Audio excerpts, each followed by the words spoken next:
अगर सोनम वांगचुक के साथ ऐसा हुआ, यहाँ पर भी एग्जैक्टली सेम केस रिपीट होगा। सरकार बिल्कुल चुप रहेगी। जिस दिन डेथ हो जाएगी उस दिन नरेंद्र मोदी का ट्वीट आएगा, सोनम सर मरने वाले हैं। सबसे पहले तो मुझे ये समझ नहीं आ रहा कि ये लोग सोनम वांगचुक को मारने में क्यों लगे हुए हैं। क्या ये कॉकरोच सोनम की बलि देना चाहते हैं? क्या इन कॉकरोचों ने मन बना लिया है कि पहले सोनम वांगचुक को मारेंगे फिर दंगा फसाद शुरू करेंगे? क्योंकि जंतर मंतर पर लगभग 1 महीने से बैठने के बाद तो ये कुछ उखाड़ नहीं पाए, तो इसी इंटेंशन से अब ये सोशल मीडिया पर क्रांति करने के लिए वापस आ गए हैं। इन्फ्लुएंसर से रील बनवा रहे हैं, जिन्हें देखकर इन इन्फ्लुएंसर्स के फॉलोअर्स भी क्रांति का शो ऑफ करने के लिए सेव सोनम सर और I stand with Sonam sir नाम के स्टेटस लगा रहे हैं। पता नहीं सोनम वांगचुक क्यों इनके लिए सोनम सर हो गए हैं। एक ऐसे शख्स की ऑरा फार्मिंग किस लिए की जा रही है? तो देखिए, इस मृत्यु लोक पर कई किस्म के सर समय समय पर अवतार लेते रहे हैं। एक आए थे अरविंद सर, जो कालांतर में सरजी कहलाए। फिर आए थे अवध ओझा सर, उनकी बकलोलियों से दूर दराज के देशों तक की सत्ताएं कांपती हैं। जैसे जैसी उनकी लफ्फाजी प्रचंड होती जाती है, मिस्र से लेकर यूनान और तुर्कमेनिस्तान तक आंधियां चलती हैं। और अब आए हैं सोनम सर, जिस पर एनएसए तक लग चुका है। एक आदमी जो क्रांति के नाम पर लद्दाख में हिंसा भड़काता है, क्या यही प्लानिंग जंतर मंतर पर भी चल रही है? क्योंकि सोनम वांगचुक के प्रोटेस्ट की हिस्ट्री तो यही कहती है। अभी पिछले साल ही उन्होंने लद्दाख जैसे शांत इलाके को जलने के लिए छोड़ दिया था। अब लद्दाख की इन्हीं मांगों को लेकर सोनम वांगचुक जंतर मंतर पर पसर गए हैं कॉकरोच बनकर। क्या यकीन नहीं हो रहा? तो खुद इन्हीं से सुन लीजिए। सरकार अकाउंटेबिलिटी, जिम्मेदारी लें, वो चाहे शिक्षा के क्षेत्र में हो आप लोगों की आवाज, वो चाहे पर्यावरण और संस्कृति के क्षेत्र में हो लद्दाख की आवाज। Similarly, the dialogue in Ladakh is put on track again. अब तो आपको यकीन हो ही गया होगा। नहीं, ठीक है, तो सोशल मीडिया के लहजे में ही बात करते हैं। सोनम वांगचुक को 3 इडियट्स का फुनसुक वांगड़ू बताने वाले वीडियो तो आपने खूब देखे होंगे, और हो सकता है कि एक आध आपने भी जरूर शेयर ही किया होगा। सही सही बताना, इन ऑरा फार्मिंग करने वाली वीडियो को देखने के बाद ही आपको सोनम वांगचुक के प्रति सिंपैथी आई थी ना?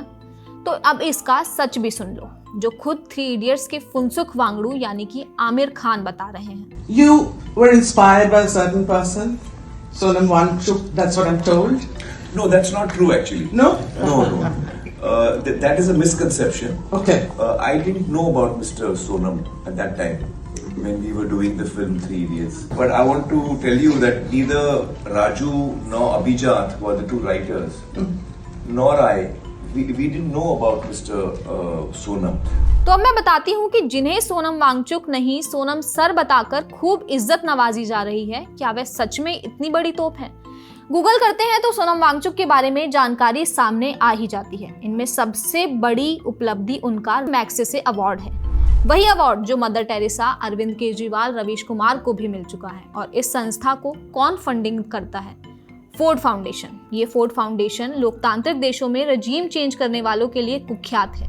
ये आप सभी लोग जानते ही होंगे अब तक। अब इसमें कुछ भी कॉमन नहीं है, लेकिन यह जरूर बताना चाहूंगी कि इन सभी को प्रोपेगेंडाबाज ही कहा जाता है। मदर टेरेसा ने भारत में मिशनरियां खोलकर हिंदुओं को ईसाई बनाया, और उन्हीं मिशनरियों में बच्चों का यौन शोषण होता था। और उनका एक लाइन में परिचय यह भी है कि वे चावल के बोरों की माफिया थी। अरविंद केजरीवाल को भी आंदोलनकारी की इमेज के साथ ही मैग्सेसे अवार्ड दिया गया था।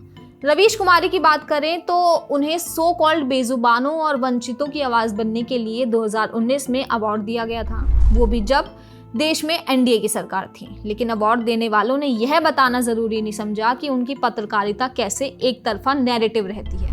और आज इन दोनों ही मैग्सेसे अवार्डी अरविंद केजरीवाल और रवीश कुमार के बीच सब कुछ कॉमन है। दोनों ही आज कॉकरोचों का समर्थन करते दिख रहे हैं।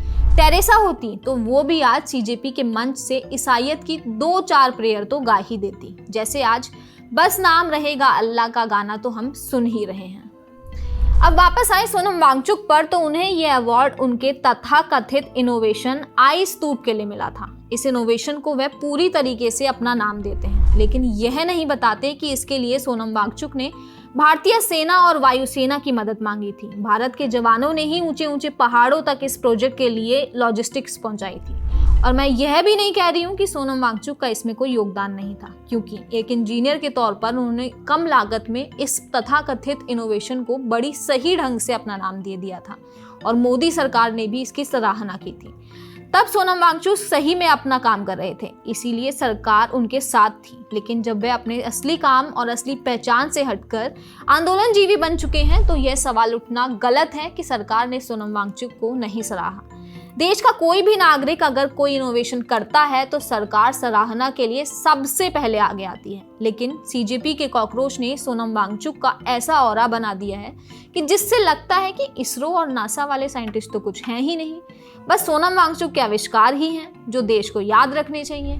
पर एक आदमी जो एनआईटी से इंजीनियरिंग कर रहा है और फिर फ्रांस से अर्धन आर्किटेक्चर की पढ़ाई करके आ रहा है, वो अपनी 40 साल की उम्र में एक बर्फ की सीली बना देता है और उसे इनोवेशन का नाम दे देता है। तो यह कोई बड़ी उपलब्धि में भी गिनने जैसा तो मुझे नहीं लगता, क्योंकि ऐसे इनोवेशन देश का युवा इंजीनियर अपने कॉलेज के प्रैक्टिकल्स में कर चुका होता है। और अगर आपको असली इनोवेशन देखना ही है तो शार्क टैंक में देखिए, वहाँ युवाओं से लेकर सोनम वांगचुक के कम उम्र के लोग आए दिन हेल्थ केयर, रोबोटिक्स, ऑटोमोबाइल्स, पर्यावरण जैसे नए स्टार्टअप्स लेकर आते हैं। इसी साल एक 13 साल के लड़का अपनी न्यूरोपेक्स एआई नाम की इनोवेशन लेकर आया था, जिसमें उसने डायग्नोसिस और पैनक्रियाटिन कैंसर जैसी बीमारियों के इलाज के लिए एआई एल्गोरिदम बनाया था। ऐसा ही देहरादून जैसे छोटे शहर से नितिन चंदोला, रजत जैन जैसे इंजीनियरिंग कॉलेज से निकले युवाओं ने छोटा सा ईसीजी डिवाइस बनाया, जो केदारनाथ से लेकर कश्मीर, आर्मी और हर क्षेत्र में लोगों की जान बचा रहा है। खुद पीएम मोदी ने उन्हें मन की बात में जगह दी, और तो और रिसेंटली पेरिस समिट में भी इन्हें जगह दी गई थी। ये सब एग्जाम्पल देने का पर्पस ये बताना है कि इनोवेशन का तो मोदी सरकार हर जगह प्रमोट कर ही रही है। सरकार जिस एक चीज का प्रमोट नहीं कर रही है उसे क्या कहते हैं, आप ही गेस कर लीजिए। अब मजे की बात देखिए, जो वाकई में साइंस और टेक पर काम कर रहे हैं उन युवाओं की पीएम मोदी के साथ वायरल वीडियो का यही लोग मजाक बना रहे थे, और आज सोनम सर के साथ स्टेज पर दिख रहे हैं। क्यों? क्योंकि वो इंजीनियर्स अपना काम कर रहे हैं और कुणाल कामरा के सस्ते घटिया चुटकुलों पर दांत नहीं फाड़ रहे हैं। तो ये वो इनोवेटिव आइडियाज हैं जो एक युवा बिना आईआईटी एनआईटी जाए भी कर रहा है, और ये इनोवेशन लोगों के फायदे के लिए साबित भी हो रहे हैं। इनोवेशन का मतलब ही है कि वह लोगों के फायदे के लिए ही हो। लेकिन सोनम वांगचुक ऐसा तो कुछ बड़ा नहीं कर रहे हैं कि उन्हें कोई सम्मान दिया जाए। उनके नाम पर कोई आधिकारिक पेटेंट भी रजिस्टर्ड नहीं है, और नाम देते हैं कि वो जानबूझकर पेटेंट नहीं लेते। भाई, आंदोलन करने से फुर्सत मिले तब तो इनोवेशन होगी। ये ऐसे ही है जैसे स्वरा भास्कर एक्ट्रेस अपना नाम बताती है लेकिन रहती वो सिर्फ धरने पर ही है। क्यों? क्योंकि काम ही नहीं है इनके पास। इसीलिए सोनम वांगचुक को सीरियस लेने के पीछे कोई वजह मिलती ही नहीं है, क्योंकि उनका तो हिंसा भड़काने का इतिहास भी रहा है। पिछले साल की ही बात है जब लद्दाख का हितैषी बनने की आड़ में सोनम वांगचुक ने उसे जलने के लिए छोड़ दिया था, और जब जेल हुई तो कोई उनका स्टैंड लेने नहीं आगे आया। क्यों? क्योंकि सोनम पर एनएसए लगा था। अब वही लोग ये भूल चुके हैं कि सोनम वांगचुक भारत विरोधी गतिविधियों में लिप्त रहे हैं, और अब जंतर मंतर पर भी लद्दाख जैसा ही कुछ दोहराने की साजिश कर रहे हैं। और सोनम वांगचुक को गांधी से कंपेयर करने वालों को भी मैं एक रियलिटी चेक देना चाहूंगी।